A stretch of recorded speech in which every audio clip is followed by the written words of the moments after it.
Bonjour à tous, bienvenue dans Rétrospectra, l'émission qui fait la rétrospective des événements geek, e-sport et pop culture de la scène locale et internationale.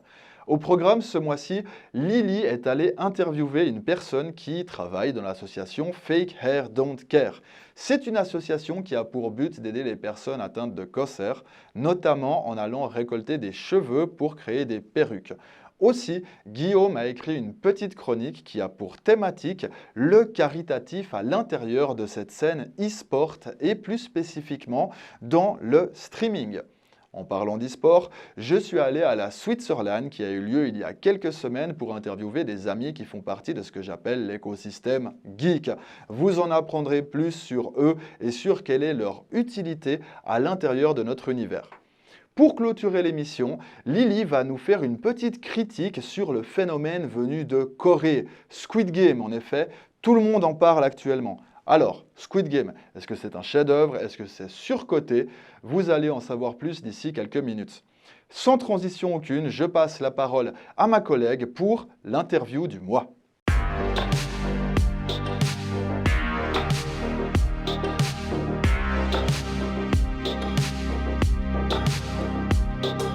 Bonjour à tous, j'espère que vous allez bien. Je suis ravie de pouvoir présenter cette deuxième session de Rétrospectra. Vous le savez, le mois d'août, c'est le mois rose, le mois qui permet de sensibiliser au dépistage du cancer du sein. Il faut savoir que j'ai participé à un événement récemment, on en parlera tout à l'heure, puis ensuite on passera sur une interview avec Maëlle, qui est l'assistante communication d'une association qui s'appelle Fake Hair Don't Care. Alors peut-être que vous connaissez déjà, mais on en parlera plus précisément tout à l'heure. Donc dans un premier temps, j'ai été contactée afin de participer à un événement caritatif en live sur Twitch, donc Twitch qui est une plateforme de streaming. Ça a été organisé par les Poussins Solidaires, peut-être que vous connaissez. Donc c'était sur 2 jours. On retrouve une centaine de streamers qui y participent afin de récolter des dons pour l'association. Et il faut savoir que c'est assez courant de voir ça sur Twitch. Goldika vous en parlera tout à l'heure. Les Poussins Solidaires, ça a été créé par Akangel, qui est une streameuse. Et je sais que ça lui tenait à cœur de pouvoir travailler avec l'association dont je vous ai parlé tout à l'heure, Fake Hair Don't Care, puisque celle-ci l'a aidé, étant donné que malheureusement un membre de sa famille était atteint de cancer. Donc merci à toi, Akangel, d'avoir organisé cet événement. Au départ, on avait un objectif de 12 000 €. Puis finalement, et je suis trop contente, on a pu atteindre plus de 22 000 € pour l'association Fake Hair Don't Care. Oh! Un don? Merci beaucoup pour le don, ça fait plaisir de soutenir l'association. Merci infiniment. Ça fait 2 tombes déjà ou 3. Mesdames et messieurs, NG Reveal qui vient de faire un don de 50 € pour l'association. Merci Maxime pour les 139. Putain, attends les 1000 €. Donc maintenant, je vous présente Maëlle de l'association. Maëlle, merci d'avoir accepté l'invitation. Bienvenue à toi, j'espère que tu vas bien. Je vais très bien, merci beaucoup. Comment vas-tu? Bah écoute, très bien également. J'ai préparé quelques petites questions et je voulais savoir déjà dans un premier temps, qu'est-ce que c'est Fake Hair Don't Care? Alors, Fake Hair Don't Care, du coup, c'est une association à but non lucratif qui a été créée pour premier but de récolter des dons de cheveux, donc pour en faire des perruques pour les personnes atteintes de cancer, que ce soit des hommes, des femmes ou des enfants, et qui n'ont pas forcément accès et pas les moyens de s'en payer eux-mêmes. Et si on revient un petit peu depuis le début, comment est-ce que cette association est née? Alors, ça vient de 3 personnes, donc Inès, la présidente de l'association, son père et Cindy, une amie à elle. Ils ont vécu indirectement de très près le cancer, avec des proches qui ont eu un cancer, et ils ont remarqué qu'il y avait un gros problème avec les perruques, parce qu'on ne se rend pas compte, mais perdre ses cheveux, c'est très difficile, et souvent la perruque est une bonne solution pour se sentir mieux. Mais une perruque dans le commerce sur mesure et de qualité coûte de 2 500 à 3 000 €, donc c'est clairement pas abordable. Et les perruques de mauvaise qualité abîment le cuir chevelu encore plus, sachant qu'un cuir chevelu est abîmé à cause de la chimiothérapie. Donc c'était pas envisageable et il fallait vraiment trouver une solution dans ce milieu. Et je me permets de te poser la question, est-ce que vous avez des difficultés de manière générale ou même avec la période Covid? Est-ce que ça a impacté l'association, que ce soit de manière positive ou de manière négative? Ça a impacté énormément l'association et de manière très négative.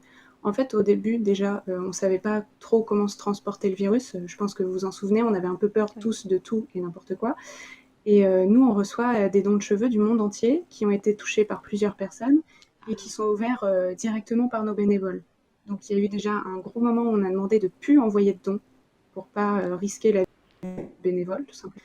Et ensuite, on a dû aussi traiter tous les dons de cheveux qu'on avait reçus un peu avant, quelques mois avant, pour être sûr qu'ils ne soient pas en contact avec le virus, que nous, on ne soit pas en contact avec le virus. Donc, on a eu des grosses périodes d'arrêt et on n'a pas pu aussi voir et recevoir les personnes qui ont un cancer parce que c'était trop risqué de leur demander de venir nous rencontrer pour discuter avec elles. Donc, ouais, ça a été très compliqué la période du Covid pour l'association. C'est vrai que je ne m'attendais pas, j'avais pas du tout pensé à ça. J'aurais pensé au contraire que ça aurait été plus positif, que plus de personnes auraient fait des dons. Mais c'est vrai que oui, forcément on touche les cheveux, donc voilà. Donc récemment j'ai participé à un événement caritatif pour votre association et j'ai été ravie d'avoir pu y participer et contribuer à ma manière. On a pu récolter à peu près 22 000 euros, pas francs, pour l'association. Qu'est-ce que vous allez mettre en place grâce à ça? Pour l'instant, déjà, on va y réfléchir parce que c'est une très grosse somme et on vous remercie tous et surtout toi d'avoir participé. La première chose qu'on va mettre en place, je pense, c'est l'embauche à plein temps ou à mi-temps d'un ou d'une perruquière. Parce qu'en fait, actuellement, on a 9 perruquières bénévoles. Donc, elles travaillent sur le temps qu'elles ont à côté de leur travail pour faire des perruques pour les personnes qui ont un cancer. Ce qui fait retarder en fait énormément le temps d'attente pour avoir une perruque. Et c'est pas ce qu'on souhaite. Oui. Donc, on a envie de leur offrir un travail qui soit plus précaire non plus et qu'elles soient payées correctement pour faire les perruques et plus bénévole. Donc, on aimerait bien embaucher quelqu'un. Et après, on a d'autres projets qui suivent, comme avoir un plus grand local parce qu'on reçoit énormément de dons et notre petit local commence à être beaucoup trop petit. Pour vous donner une idée, au mois d'août, on a reçu à peu près 3400 dons en un mois. Donc, ça fait beaucoup. Effectivement. Et si par exemple il y a des personnes qui seraient intéressées pour faire des dons de cheveux, qu'est-ce qu'on doit faire? Alors déjà, on accepte tous les dons de cheveux de plus de 10 cm qui sont en bon état. Donc peu importe qu'ils aient été colorés, décolorés, teints au henné, qu'ils soient roses, violets, ce qu'on veut, tant qu'ils sont en bon état, on les recevra et tant qu'ils font plus de 10 cm. Ensuite, il y a toute une procédure de coupe qui est disponible sur notre site. Donc, on vous demande de bien attacher parce que souvent, on reçoit des dons qui ne sont pas attachés et ce n'est pas utilisable en fait. Donc, bien attacher, couper au-dessus du nœud, bien les sécher parce que si on reçoit des cheveux mouillés, généralement, ils moisissent dans le transport. Donc, ce n'est pas utilisable non plus. Et après, pour les personnes qui ont peur de mal faire, on a des coiffeurs partenaires, donc en France, mais aussi en Suisse, on en a quelques-uns, qui sont agréés, on va dire, par l'association et qui connaissent la procédure et qui feront tout à votre place. Bien écoute, merci beaucoup pour toutes ces informations, merci pour l'interview. Du coup, c'est la fin malheureusement. Au plaisir pour la prochaine fois.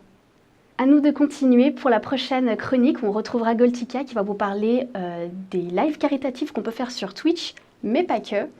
Puis on partira sur le reportage qui a été fait par X. Je pense que ça vous plaira parce qu'on va parler d'un événement qui s'est passé en Suisse récemment. Et puis on terminera sur le cinéma asiatique. Je ne vous en dis pas plus, je vous laisse avec la suite.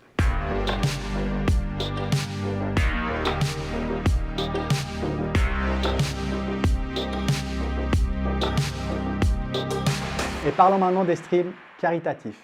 Mais qu'est-ce qu'un stream ? Un stream, c'est la diffusion sur Internet d'un jeu fun ou compétitif.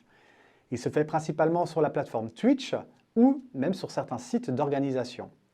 Vous pouvez donc interagir avec le streamer en faisant des donations. Et bien, le stream caritatif, c'est la même chose, mais à quelques différences près. Déjà, le streamer va décider s'il le fait tout seul ou dans un collectif d'autres streamers. De plus, la durée de son live ou du stream caritatif est beaucoup plus longue, de 48 à 54 heures. Les associations qui sont le plus représentées sont les associations à but humanitaire ou des laboratoires contre les maladies graves. Et ce qui est sympathique, c'est que les streamers vont vous mettre des cagnottes ou des défis, par exemple 15 000 €, et ben le streamer va se couper les cheveux ou se changer de couleur de cheveux. Il y a plusieurs gros streams caritatifs, mais parlons des trois principaux, le The Event, la GDQ et la SGDQ. On va commencer par le The Event. Le The Event, ça a été créé par Adrien Nougaret, dit Zerator, et Alexandre Dachary, dit Dash. La première édition a eu lieu en 2016 et il s'appelait le projet Avenger. C'était en faveur de l'association Save the Children. C'était pas loin de 170 000 € qui ont été récoltés. En 2019, c'était l'Institut Pasteur qui était représenté par le The Event et là, coup de tonnerre, 3 500 000 € et même plus ont été récoltés. 2020, tremblement de terre, coup de tonnerre, tout ce que vous voulez, explosion. Le The Event récolte pas moins de 5 800 000 €. C'est le record mondial de Twitch actuellement, avec 2,1 millions d'euros de vente de t-shirts et tout ça sur 55 heures. C'est juste incroyable et aberrant.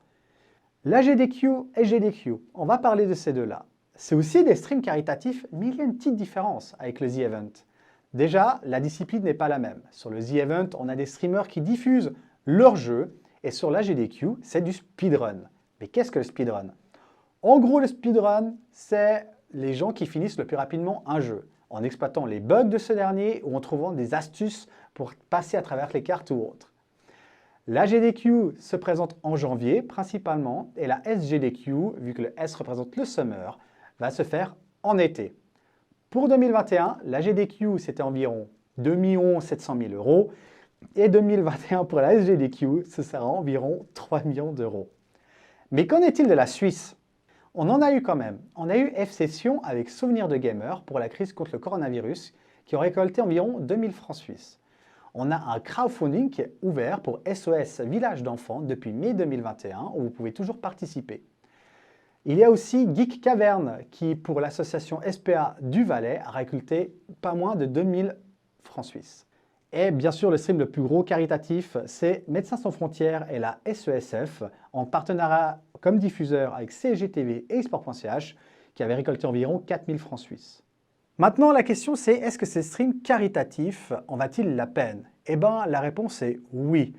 Les associations les utilisent de plus en plus, car ils leur permettent de toucher un plus large public, de sensibiliser les plus jeunes aux plus âgés, et surtout, c'est que c'est très viral. Dans un monde où Internet évolue rapidement et à vitesse grand V, les associations peuvent toucher un maximum de personnes. Est-ce que maintenant, vis-à-vis de la Suisse, on va réussir à dépasser les 10 000 francs, même est-ce qu'on va réussir à atteindre le million? C'est la grande question qu'on se pose. Et maintenant, nous allons enchaîner avec la Switzerland et la HeroFest. Mais finalement, qu'est-ce qu'une LAN? Eh bien, une LAN, c'est un événement créé pour les joueurs qui vont disputer des tournois compétitifs ou pas et qui vont amener leur matériel. La Switzerland a eu lieu du 30 septembre au 3 octobre 2021 à Bern Expo. C'est pas moins de 1000 joueurs venant de toute la Suisse qui se sont affrontés.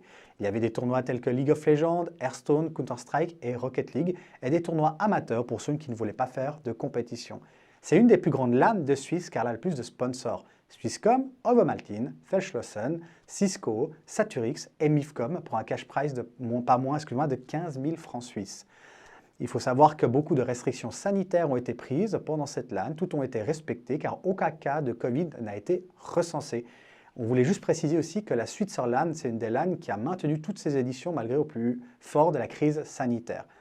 Mais il n'y avait pas que la Switzerland, excusez-moi, il y avait aussi la Swisscom Heroes League avec la HeroFest. La HeroFest, c'est une convention de 3 jours, on peut trouver des stands, des animations et des jeux vidéo.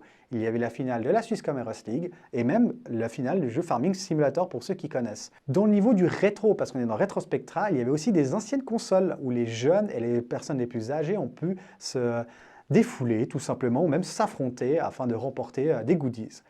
Mais revenons à la Swisscom Heroes League. Lustig Gaming a remporté la coupe de League of Legends pour cette finale, Adipa celle de Clash Royale, et pour Counter-Strike, c'est la team Shape Sport qui a remporté le titre alors qu'ils étaient nommés outsiders.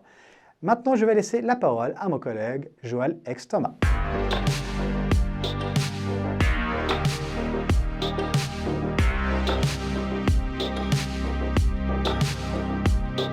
Eh bien, merci beaucoup Goltika pour cette magnifique transition. Le saviez-vous? Retrospectra me dote de pouvoirs extraordinaires. J'ai la chance de pouvoir chevaucher ma DeLorean et aller visiter le passé. Aujourd'hui, je vous emmène à Switzerland édition 2021. Elle a eu lieu il y a quelques semaines à Berne et comme tous les ans, on y a vu, comme Goltika l'expliquait, de nombreux e-sportifs traverser toute la Suisse pour pouvoir s'affronter dans d'énormes tournois de jeux vidéo. On va interviewer diverses personnalités locales. Elles sont toutes des caractères hauts en couleur et surtout elles représentent toutes une spécialisation différente dans ce que j'appelle l'écosystème geek. Être geek en 2021, ça ne veut pas juste dire être fan de technologie. Ça se traduit par plusieurs spécialisations, plusieurs façons d'être, toutes différentes. On peut être geek plutôt de type mélomane, cinéma, artistique.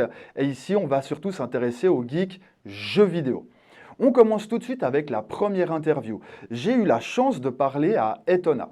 Etona est étonnamment, bonne blague ça, président du club Absolute Frost. Ces clubs sont assez similaires à nos clubs de foot traditionnels. Ils sont professionnels ou amateurs et ont des dizaines de membres en leur sein qui ne vivent que pour une chose, faire en sorte que nos joueurs puissent évoluer dans les meilleures conditions possibles. Du coup, c'est parti, on n'attend rien de plus, on va dans la DeLorean, on visite le passé. Je te donne la parole, moi du passé. On est de retour, très chers spectateurs, sur cette édition de Switzerland 2021. Avec moi, encore un acteur de ce fameux écosystème local. Du coup, moi, c'est Etona, Kevin Frommerts, de mon vrai nom, président d'Absolute Frost depuis 2013. Je ne sais plus exactement le mois, mais bon, voilà, dans 2 ans, on fera 10 ans, du coup. Et puis, Bravo à vous. voilà, merci bien. Et puis, je joue aux jeux vidéo depuis que je suis jeune.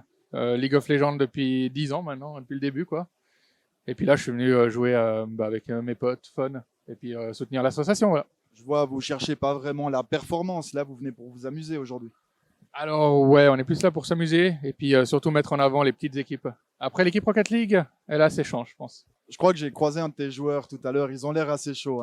Est-ce que tu arrives un petit peu à expliquer à nos spectateurs, du coup, quelle est ta fonction, du coup, président?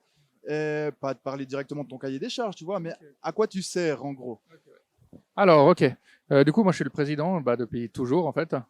Et du coup, en fait, moi, ce que je mets en place, c'est tout ce qui est derrière, en fait. On a un e-sport manager qui s'occupe de toutes les équipes. Et chaque équipe a un manager qui revient vers l'e-sport manager. Après, l'e-sport manager revient vers moi pour me dire tout va bien avec cette équipe.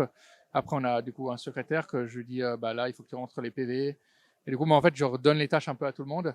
Mais je les aide aussi beaucoup. Ça, c'est... Je vois. Voilà. Je suis un peu, on va dire, le patron qui donne un peu à tout le monde, quoi. Ouais, Mais au pour final, autant- moi, je suis beaucoup dedans aussi. Je fais beaucoup de papier. Puis je suis beaucoup là, quoi. Ok. Et je les ai un peu pour tout, quoi. Je suis un peu le multifonction, on va dire. T'es le couteau suisse du Voilà, groupe, quoi. c'est ça, exactement. C'est souvent le cas pour ce genre de rôle de dirigeant, on va Et dire. oui, voilà, c'est ça. Très très bien. Et bon, c'est une question qui est compliquée, mais qu'est-ce qui t'a amené, on va dire, à occuper cette fonction? C'était de passion, on va dire? C'est la vie qui t'a emmené là? Ou c'était de ta propre initiative, vraiment? Tu as avancé vers ça? Qu'est-ce qui s'est passé? Alors, je peux résumer en soirée ce qui s'est arrivé. C'est qu'on a voulu faire une LAN, la Westport. C'était en 2011, je crois, ou Ça date, 2012. du Ouais, coup, c'était ouais, il y a longtemps. Puis du coup, on avait une petite team. On avait un nom, un vieux nom. Je sais même plus ce qu'on avait comme nom. Shrieking Blade ou un truc comme ça. Puis du coup, on avait joué. Puis on s'est dit, tiens, peut-être qu'on pourrait créer quelque chose. Et puis peut-être soutenir un peu plus les joueurs. Parce que c'est vrai que moi, quand j'étais à l'école, je jouais beaucoup. Puis des fois, j'avais un peu de la peine à l'école, on va pas se cacher. Bon, j'ai fini mes études aujourd'hui. Je suis très content. Et du coup, je me suis dit, si moi je répète cette erreur, peut-être que je peux empêcher les autres de faire cette erreur, en fait. Et plus les encadrer. Et puis leur dire, voilà, vous avez 2 entraînements par semaine, peut-être 3 en fonction des équipes. Et comme ça, à côté, vous finissez vos études. Moi, ce que je veux vraiment, c'est que les gens ils finissent leurs études. Parce que l'e-sport en soi, c'est bien, mais c'est un peu comme le foot, quoi. Il faut avoir la chance d'être dans les meilleurs, quoi. C'est ça, c'est un C'est- élu sur 1 million. Voilà, c'est pas que tu vas jouer 22 heures par jour, tu as arrêté l'école et tout, que tu vas devenir pro, quoi. Ouais, je vois. Faut vraiment avoir ce petit déclic, on va dire. Ah, c'est presque pédagogique, on va dire, de Oh. ce côté-là. Oui, voilà. Mais après, j'ai eu des amis qui ont fait des écoles e-sport en France, et c'est pas pour autant qu'aujourd'hui ils sont pros, quoi. Donc voilà. Nous, on est vraiment là pour les encadrer, et puis créer une équipe. Et puis on a un petit centre d'entraînement à Carouge aussi, où ils peuvent Ok. venir jouer comme ils veulent. Mais du coup, il faut qu'ils viennent par team. Il y a 8 places. Et puis là, on peut les encadrer, leur dire voilà, là tu fais mal cette chose, tu fais mal cette chose. Et puis s'ils ont des examens, on leur dit ok, c'est pas grave, vous jouez pas cette semaine, vous jouez pas la semaine prochaine, et vous revenez dès que vous avez fini vos examens. Et puis on les réintègre dans l'équipe, quoi. Voilà, très responsable. du Voilà, coup, c'est bien. ça, c'est plus ça, Absolute Frost. On est moins là pour la performance. On est là quand même, on a quand même fait un top 3 sur Rocket League à Polylan. On a fait top 3 à la GGC sur LoL. On est là un petit peu, mais nous, on préfère d'abord encadrer les jeunes. Ouais, je vois. Voilà, c'est plus ça chez nous, notre pédagogie, voilà. Très bien. Du coup, enchanté de t'avoir eu sur notre plateau aujourd'hui, appelons ça un plateau. Oui, c'est vrai. Bon, c'est très bien, ça. Ouais, C'est plutôt cool. C'est sympa. J'espère que ce petit passage vous a intéressé. Sans plus attendre, je vais repasser la parole au mois du passé et à son nouvel invité, Bando.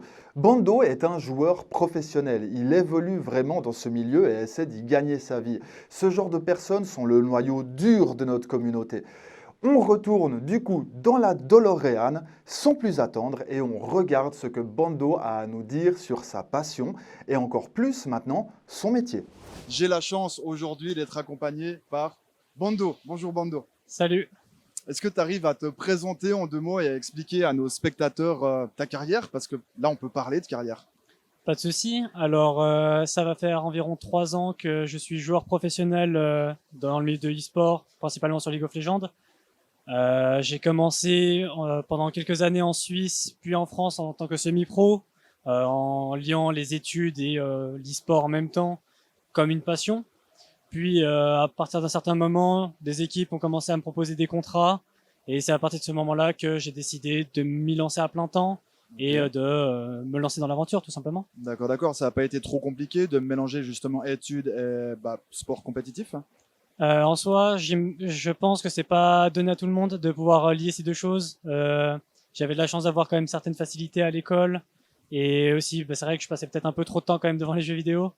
Mais c'est vrai que c'est pas quelque chose que je recommanderais justement de vraiment se lancer à fond en tant que professionnel ou en tout cas de vouloir devenir professionnel en étant en études en même temps. Je vois. On a eu beaucoup de personnes qui sont passées dans l'émission, notamment la dernière émission et un petit peu plus tard un autre président de structure tiennent le même discours. En gros, il faut faire attention quand tu embrasses cette voie. Je me suis lancé dedans en me donnant une année sabbatique pour essayer et voir un peu l'expérience que ça pouvait être. Mais clairement que si ça m'avait pas plu ou si j'avais pas réussi ça n'avait pas fonctionné, j'aurais décidé d'arrêter de reprendre mes études. C'est vrai que c'est quelque chose de beaucoup trop instable pour vraiment s'en faire une carrière et décider de s'en faire une carrière. Ouais, je connais un joueur professionnel aussi qui s'appelle Clem sur StarCraft, tu as peut-être entendu parler. Il a fait le même parcours, en gros, il a pris une année sabbatique et à la fin, il décidait justement s'il continuait ou pas. Toi, quand tu as pris cette décision, on va dire, pour ta vie, tu l'as fait vraiment consciemment, on va dire, c'était un fait de volonté ou c'est plutôt, tu as été entraîné, on va dire, par les affres et les aléas de la solo queue? En soi, on va dire que mes premières expériences e-sport, donc en semi-professionnel, je me suis un peu fait entraîner dedans. Je connaissais pas du tout la scène, etc. Je savais même pas qu'il y avait forcément des compétitions. J'étais juste assez bon en solo queue et c'est une équipe suisse qui m'a contacté en premier pour que justement je fasse un test avec eux puis que je fasse des LAN avec eux. Mais par la suite, quand j'ai décidé de devenir professionnel, là c'était un choix conscient, justement comme j'ai dit, où je me laissais 1 an pour réussir. Justement j'avais un contrat professionnel, je savais comme quoi je serais payé, même si justement si je savais comme quoi je n'avais rien derrière, je l'aurais pas forcément tenté parce que justement l'instabilité du milieu fait que c'est beaucoup trop compliqué. Je vois. Et t'arrivais quand même à bien vivre du coup avec ce genre de salaire? Pas besoin de dire un chiffre, juste... Alors moi ça va, pour mon cas ça allait. Le truc c'est que c'est un milieu où tous les joueurs sont indépendants, ou en tout cas c'est à eux un peu de négocier, gérer leur salaire. Oui. Donc c'est vrai que ça dépend énormément du talent, de la notoriété des joueurs. Donc au final c'est vrai que pour quelqu'un, en fait, ça va changer pour n'importe qui en fait. Donc pour moi j'ai pu en profiter pendant 1 an. Puis après du coup j'ai dit comme quoi je pouvais justement continuer là-dedans, mais c'est pas pareil pour tout le monde. Je vois, ok. Je te remercie beaucoup d'être venu nous parler un petit peu de ta passion, de ton métier, même maintenant. Et voilà, je te rends l'antenne du coup, Joël du futur. On a pu écouter un petit peu Bando nous parler de son activité de joueur professionnel, mais on n'a pas vraiment pu écouter de témoignages de joueurs semi-professionnels. Amateurs confirmés ou juste passionnés, des fois des jeunes très talentueux se lancent dans cette profession du jeu vidéo, de l'e-sport. On va donner la parole maintenant à une joueuse, Ephimia. Elle est très talentueuse et multicasquette. Elle a aussi travaillé un petit peu pour aider à de l'organisation chez KFstone. Je te redonne la parole, moi du passé, et à ton invité. Bonjour Efi. Bonjour. Comment tu vas? Ça va bien. Ça va bien? Oui, oui. Tu as des attentes particulières dans cette LAN, dans ce tournoi? Disons que l'objectif principal, ce sera justement de me tenir un peu à jour et puis de quand même essayer de voir où sont, si j'ai fait un bon choix de deck. Ok, je vois, estimer ton niveau par rapport aux autres joueurs peut-être. Aussi, ouais. Ok, intéressant. Si on parlait un petit peu plus de toi et que tu nous expliquais qu'est-ce qui t'a motivé, disons, à devenir une joueuse de jeux vidéo compétitifs. Bah, à la base, j'étais une joueuse fun, pure fun. Je m'amusais à la base toute seule. Et par hasard, j'ai découvert des potes qui jouaient à ce jeu. Je pensais pas du tout en Suisse à la base, mais c'était vraiment dans les débuts de Hearthstone. C'était en 2013-14 par là. D'accord, donc en gros, c'est l'amitié qui t'a poussé à... Alors, il y a juste un pote qui m'a dit une fois, il y a un tournoi Hearthstone. Et je me disais, je savais pas que ça existait, ça. Et du coup, je me suis dit, bon, bah, on va tenter. Et puis après, j'ai pris goût. Et puis, c'est cool. Je me retrouve ici, quoi. Ok, moi j'ai entendu parler de toi assez récemment. On m'a dit, c'est un monstre, cette fille, elle détruit tout sur la scène. C'était l'année passée, tu étais à ton top niveau, je pense. Là, tu te sens comment par rapport à cette année assez compliquée, on va dire, que ce soit niveau Covid, entraînement et tout? Alors, du coup, j'étais encore étudiante jusqu'à 2020, fin 2020, disons. Ok. Du coup, j'avais vraiment beaucoup de temps pour m'entraîner. Donc et puis la méta me plaisait énormément. Donc, j'étais vraiment à fond sur le jeu. Maintenant, j'ai commencé un peu à travailler. Puis, du coup, j'ai un peu moins de temps. Et aussi, j'ai commencé à m'intéresser sur l'événementiel. Ok. Du coup, je commence gentiment à me répandre un peu beaucoup dans l'organisation d'Hearthstone en Suisse. Je ne sais pas si tu es au courant, mais j'ai une structure à laquelle je participe activement. D'accord, tu veux en parler un petit peu de cette structure, hein? Alors, la principale, c'est KFstone. D'accord. On organise des tournois, c'est des ligues en Suisse, où chaque 2 mois, il y a des tournois sur une journée. Et les 12 meilleurs sont qualifiés pour une grande finale où ils pourront participer et affronter les meilleurs joueurs de la scène française. On va passer maintenant à la clé de voûte de notre environnement, les administrateurs. Ce sont de véritables couteaux suisses. Ils sont un petit peu les hommes et les femmes, ici en l'occurrence, à tout faire de l'e-sport. Arbitres, créateurs de règles, ils doivent gérer les conflits. C'est vraiment, je trouve, une spécialisation passionnante.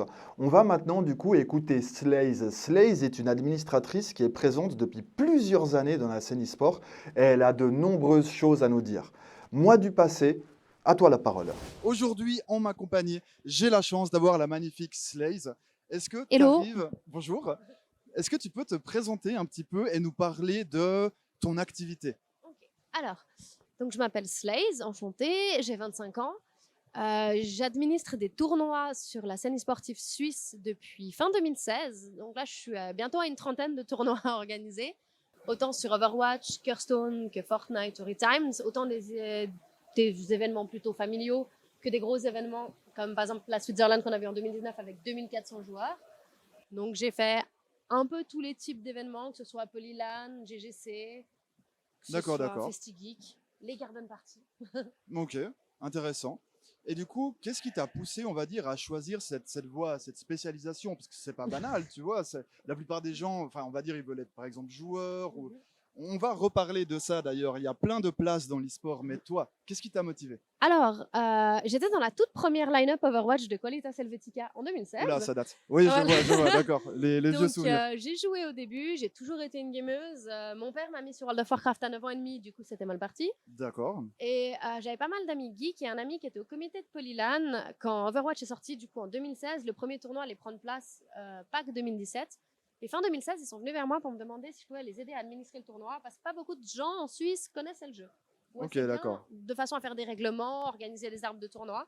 Et puis du coup, vu que c'était un bon ami qui lui était le trésorier pour le comité à l'époque, il m'a dit, j'étais là, bon pourquoi pas, je vais t'aider. Suite à un long silence sur la discussion Discord, quand on a demandé qui serait responsable, j'ai dit que s'il en fallait un, je serais là. D'accord. Et puis à chaque fois après, de fil en aiguille, j'ai rencontré des gens, puis on m'a rappelé, on m'a demandé. Donc c'est vraiment le fil de la vie, en gros. T'as pas eu un jour une passion qui s'est éveillée en mode ah ça y est, j'ai envie d'être admin en fait.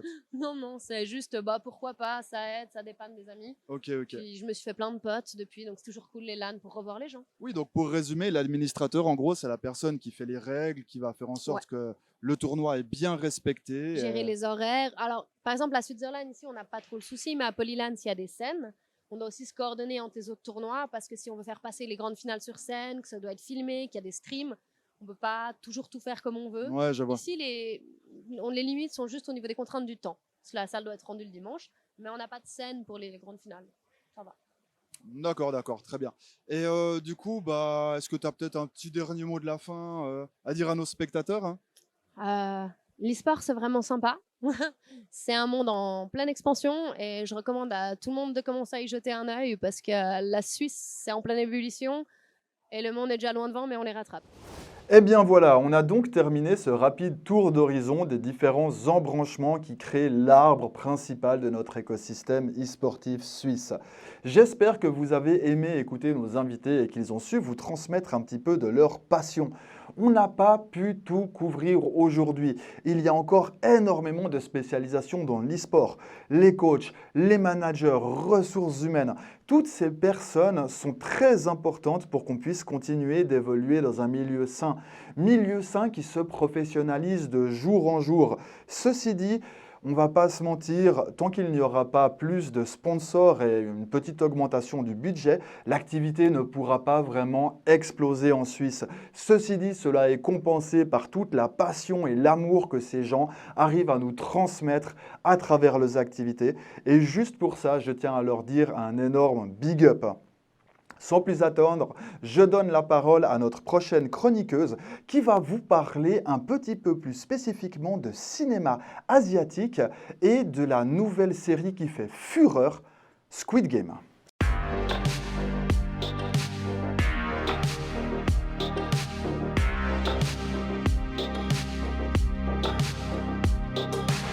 Me revoilà pour vous parler de quelque chose dont vous avez tous entendu parler au moins une fois. Je vais bel et bien parler de la célèbre série Squid Game qui veut dire le jeu du calamar, qui est un jeu très prisé en Corée du Sud. On pourrait le comparer avec le Zigzag Zouk de chez nous. Donc cette série a été réalisée par Won Dong-hyuk. Désolée si je prononce mal, vraiment je ne parle pas coréen. Il est né en 1971 à Séoul.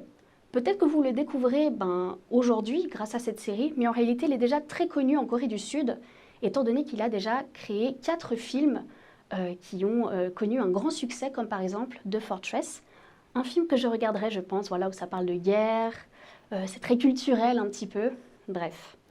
Squid Game a été placé numéro 1 du top mondial des séries. C'est juste un truc de fou car ça a été fait en 4 jours seulement. Autre point très important, c'est la première série sud-coréenne à être dans le top 10 de Netflix. Donc bravo! Dans un premier temps, je vais vous raconter en quelques lignes le résumé de cette série. Donc, on retrouve 456 personnes surendettées. Certaines ne peuvent pas subvenir à leurs besoins ou à celles d'autrui. Certaines sont totalement accros à l'argent. Ils vont donc devoir s'affronter sur des jeux de cours de récréation, comme par exemple 1, 2, 3 soleil. Si vous gagnez, vous poursuivez l'aventure, mais si vous perdez, vous êtes abattu froidement. Il n'y a aucune pitié. Il faut savoir qu'après chaque mort, la cagnotte augmente, ce qui fait que le gagnant recevra 45,6 milliards de won sud-coréens, qui équivaut à peu près à 35 millions de francs suisses. De quoi éponger leur dette, je pense. Bref, cette série a fait un véritable carton. Il faut savoir qu'il y a plusieurs points qui sont importants à mettre en lumière aujourd'hui, comme par exemple le fait qu'on utilise des jeux d'enfance. Voilà, on parle de nostalgie. Le scénario met clairement en balance l'insouciance d'un enfant face à la détresse d'un adulte. C'est une parallèle très touchante. Et puis, autre parallèle encore, les décors.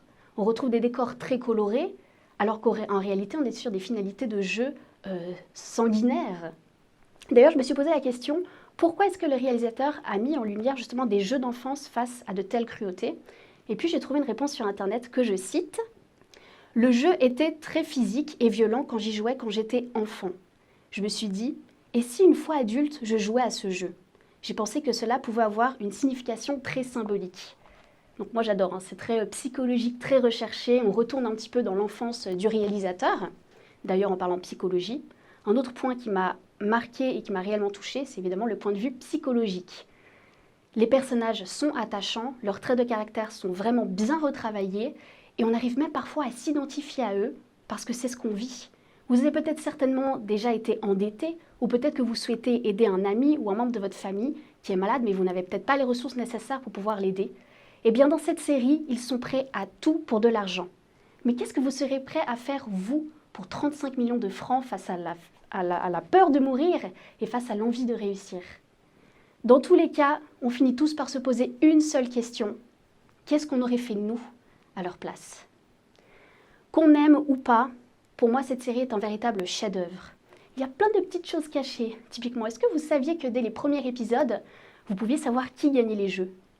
Ou alors, si vous observez bien les petits détails, et même les plus petits, comme les décorations, on peut savoir quels jeux vont être mis en place dès le départ. Autre point qui m'a interpellée, costume rouge, masque, ça ne vous rappelle rien? Typiquement, ça m'a rappelé la célèbre série La Casa de Papel. D'ailleurs, l'histoire, on parle de jeux de survie, qui m'a clairement fait penser à la série Alice in Borderland. Je ne sais pas si vous avez vu cette série, moi perso j'ai adoré. Je vous conseille d'ailleurs d'aller la regarder sur Netflix. C'est une série japonaise, je tiens vraiment à le spécifier. D'ailleurs, petite anecdote assez drôle, depuis que Squid Game est sorti, il faut savoir que Alice in Borderland est retourné dans le top 10 de Netflix. Comme quoi, Squid Game a une très très grosse influence. Et puis j'ai l'impression aussi que le divertissement coréen s'internationalise. C'est vrai, on retrouve de plus en plus de dramas coréens explosés. Le film Parasite que vous avez peut-être vu, qui a gagné la Palme d'Or du jury. D'ailleurs, c'est le premier film coréen à obtenir ce prix. On entend aussi de plus en plus de musique coréenne qu'on appelle de la K-pop, comme par exemple le célèbre groupe Blackpink, que j'adore, ou BTS. Bon, je vous cite les plus connus, mais il y en a plein d'autres, bien évidemment. On les entend partout, à la télé, en cours de récré, sur YouTube, et avec des records mondiaux. Dites-moi si vous aussi, vous avez remarqué ça. Bon, je parle un petit peu trop. Maintenant, c'est au tour des réseaux sociaux de parler, car oui, j'ai à nouveau fait un sondage Instagram. Déjà pour savoir, est-ce que vous avez aimé la série Squid Game ou pas? On va pas faire durer le suspense, clairement. Il y a eu plus de réponses positives que de réponses négatives.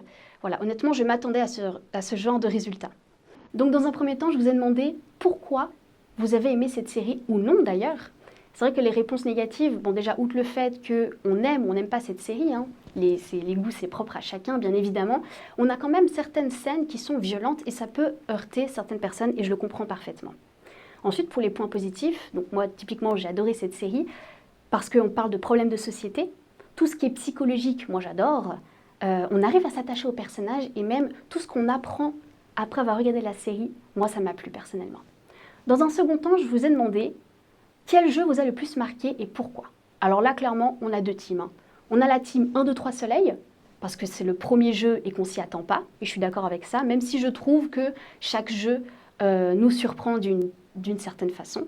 Et puis il y a la team, le jeu des billes, dont je fais partie, parce que je trouve que c'est la scène la plus touchante, voire même la plus compliquée parmi tous les jeux.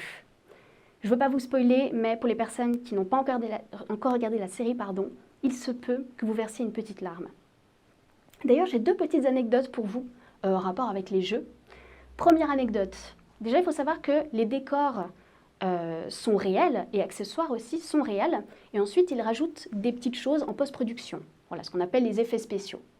Et bien pour le deuxième jeu, où vous vous souvenez, il y a la pâtisserie en sucre, on est sur un disque et puis il faut la gratter, l'enlever sans la casser. Vous serez étonné, mais sachez qu'il y avait réellement un pâtissier sur place qui créait ces pâtisseries pour donner aux acteurs à chaque fois qu'ils les cassaient. Et en fait, c'est surprenant parce qu'ils auraient pu faire ça d'une manière totalement plus simple, en post-production, avec des effets spéciaux par exemple, ou je ne sais pas. Deuxième anecdote, et on s'arrêtera là-dessus, vous vous souvenez du jeu de la corde? On retrouve deux équipes qui tirent sur la corde pour essayer de faire tomber l'autre. Là, je sais que vous ne vous y attendez pas. Et c'est très rare de voir ça. Eh bien, sachez qu'il n'y avait pas d'équipe de doublure. Ce qui veut dire que les acteurs étaient réellement en hauteur, ils jouaient réellement au jeu pour faire tomber l'autre équipe dans le vide. Et c'est impressionnant. On ne retrouve pas souvent ça, et je trouve bien parce que ça rajoute du réalisme. Et puis les effets spéciaux, tout ce qui est fait en post-production, c'est un petit détail qu'on ajoute. Et c'est ça que j'apprécie. Dans tous les cas, j'espère que vous avez apprécié le fait qu'on parle de Squid Game. Et je vous laisse avec X pour la fin de cette émission. À bientôt.